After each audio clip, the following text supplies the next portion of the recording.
Hey, what's going on? It's your boy BT, and I came here to talk some boxing with the thousands of True School Sports subscribers. Now, wanted to get my thoughts out there on this Tyson Fury Otto Wallin fight because it was a surprisingly very good fight. There wasn't a lot of expectations for this fight due to the fact that Otto Wallin was a relative unknown to the majority of boxing fans coming into this fight, and obviously there was better competition available for Fury. But this is the fight we got, and ultimately it was a really, really good fight. First of all, you got to put some respect, and I'll be the first to put some respect on Otto Wallin's name because we had a guy here in Otto Wallin. I had a chance to watch him fight earlier this year. I remember he fought on the Clarissa Shields Christina Hammer undercard, and in that, I forgot who he fought, but I believe it was, I think it was either a draw or a no contest. No, he didn't look spectacular in the one time I saw him fight. And, with that being said, I wasn't expecting much from Otto Wallin. I was expecting Fury to outbox him, get some rounds in, and really just kind of make it a routine fight, and that's not what we got. We got an Otto Wallin that was able to, in spots of the fight, touch Tyson Fury early to that body. He was able to land the overhand left early. And that left hand, that looping left hand that he landed, was actually the punch that cut open Tyson Fury. It gave him that gash above his eye. And that was pretty much what made the fight so interesting was that cut. And it was a legitimate cut. It wasn't from a head clash. It wasn't from an elbow. It was a legitimate cut that Otto Wallin opened up with a looping left hand while he cut the ring off of Tyson Fury. So just good stuff from Otto Wallin. He showed in this fight, despite the lack of experience at the top level, because he has sparred a lot of top level fighters. I think he sparred like Anthony Joshua and a couple other fighters, but he showed that despite the gap in top level experience, that he had something inside of him greater than what his record will indicate. And a lot of times, like in boxing, we look at these guys for their name, for the names that they are or who they fought, and a lot of times the things you can't measure are the things that matter the most. Otto Wallin showed in this fight that he had something greater inside of him than his record would indicate. He had the spirit of a fighter. In the tough moments of this fight when Tyson Fury came back and was chopping him to the body and landing some good right hands and asking some serious questions of him, Otto showed the ability to hang tough, to fight back, to, if he had to, and, call it for what you want, but, in that sixth round, after the bell rang and the cut had already been open, he took his left hand and he thumbed Tyson Fury right in the gash, and it was dirty. It was dirty as hell, and thankfully he didn't do any more of that kind of stuff. But it was the message he sent to Tyson Fury psychologically that, hey, you might be the lineal champion, you might be one of the best heavyweights in the world, but I'm coming here to win, and I don't give a damn about your Wilder fight. And that's the kind of attitude you needed, and I think Otto Wallin behaved like a fighter. He behaved like a fighter. He behaved like someone that was there to win. And I know, like, it sounds so simple, like, oh, he was there to win. Like, everybody should be there to win. But as many of us know who follow this boxing, that's not how it always is. You might be someone that proclaims to be there to win, but when you get under the lights and you get punched in the face, you find out that you weren't there to win like you thought you were. So, I have a lot of respect for Otto Wallin after this fight, and I hope he continues to evolve as a fighter. I think his trainer and former fighter Joey Gamesh deserves respect for getting him ready, for preparing him, for sharpening him up. And I think Otto Wallin, he'll get some big paydays in the future, no doubt about it. He's gonna definitely be someone that is in a notable fight down the road. So just all the respect goes to him. Now, from the Tyson Fury side of things, Tyson Fury, this was supposed to be a fight for him where he got some rounds but looked good doing it. And he struggled. This fight ultimately turned into one of the toughest fights of his career. It was many a times in the fight I was thinking to myself, how is he going to get to this fight? Because he got cut open in the third round, and I was asking myself the question, how is he going to get through 9 more rounds with this ridiculous cut? Otto Wallin, all he has to do is just land a barrage of punches, and he might just be the freaking new heavyweight champion. You know, we just don't know. But Tyson Fury once again, he did it like he did in the Wilder fight, but in a different way in this fight. He showed why he's a special fighter, because like I've said once, and I've always said in many of my Tyson Fury videos, you know, Tyson Fury has he's got a special toughness inside of him that does not exist in most fighters. And I'm kind of parroting, those are the same words that his trainer back in the day, the late great Emmanuel Stewart, used to say as well. You know, he has a special side of toughness that resides inside of him that's just not there with most fighters. And once again, you know, we see him against a young, hungry, undefeated contender. Obviously, as far as experience and talent, we know that Wallin was not on the same level as Fury.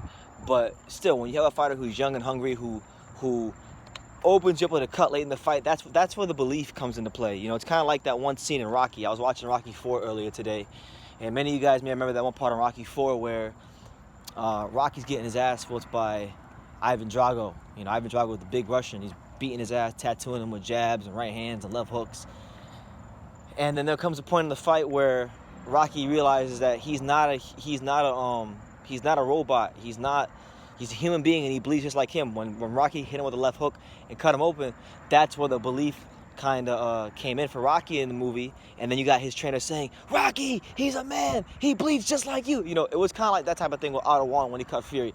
You know, obviously these things are true. Fury's a human being, but when you actually are going into this fight, and it's a big fight, and all you're hearing around the fight is that you have no chance, that you're a stepping stone, you know, for him to actually cut Fury, it created another level of belief there. And I think any fighter who's been in the ring will tell you, when you're in a big fight and you cut someone open and you hurt them,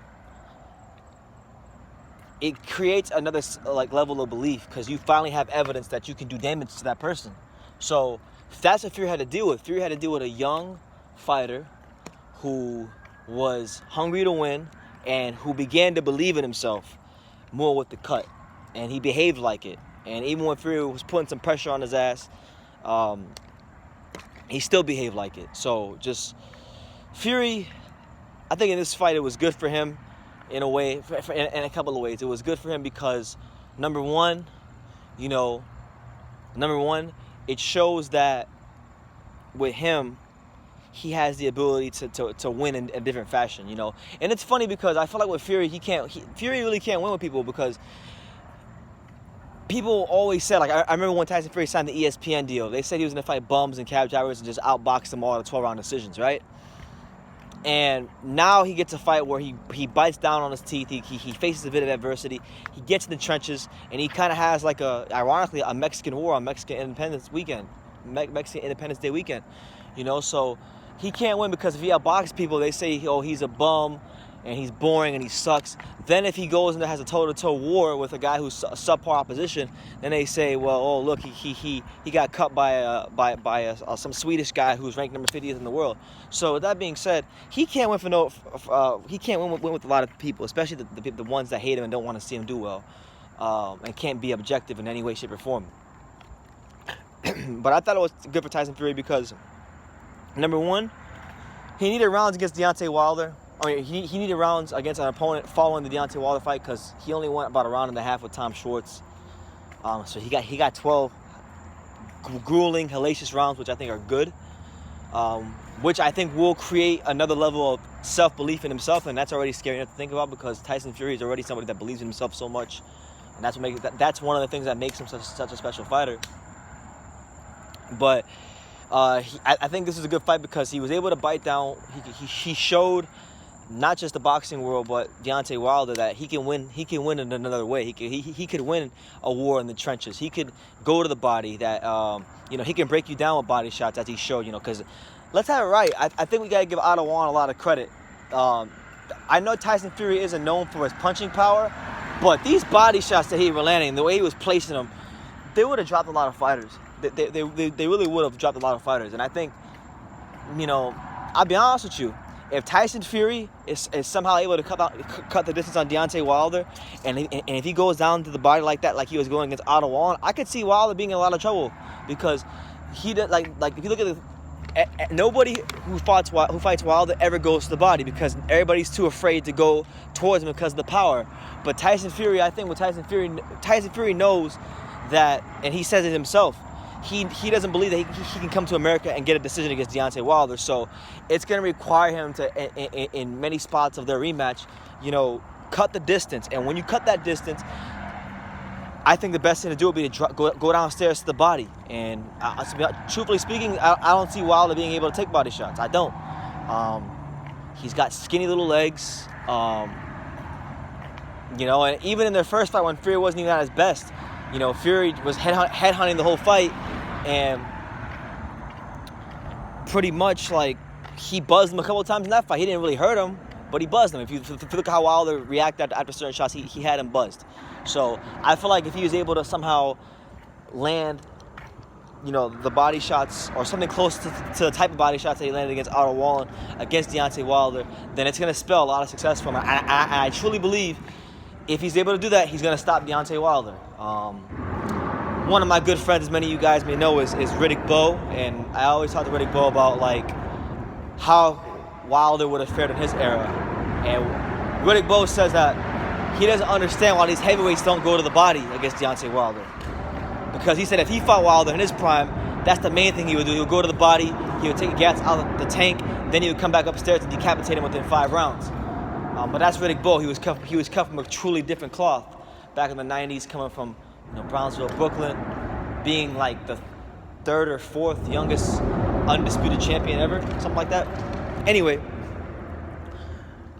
I don't see how this fight against Otto Wallin is a bad thing for Fury. I see it as nothing but good for Fury because he got 12 rounds in, he got to work on his body punches, and he got to go through a little bit of adversity, and it's just gonna bode well for him because Fury is one of those guys that sometimes, as his career has shown, he does fight down to the level of his opposition. If you guys remember, when he was on when he was coming up on the British level, he had 2 fights against John McDermott, and John McDermott was nothing more than a British level fighter. And many people thought John McDermott beat him in the first fight, and he had to actually get a rematch to kind of silence and put that to doubt, put that to rest. So, against Wilder, he'll be switched on. And it does him no harm that he went 12 rounds with a hungry, young, undefeated fighter that put him in some uncomfortable situations and found a way to win. Because against Deontay Wilder, he's going to put you into uncomfortable situations because of how dangerous of a fighter he is, and you have to find a way to win. So I'm going to leave it at that. That's my take on Tyson Fury versus Otto Wallin. Much respect goes to Otto Wallin. Rest in peace to his father. And I think he's done Sweden and their whole country really proud, and I'm looking forward to seeing him, move up the heavyweight rankings and just all that good stuff. So yeah, let me know what you guys think in the comments down below about Fury's performance against Otto Wallin. Let me know what you think from the Fury side of things. Let me know what you think from the Otto Wallin side of things. And make sure you like this video. Make sure you take the time to subscribe, like I say in every single one of my videos. You can love me or you can hate me, but I'm just a kid from Daniel. So until next time, take care, guys.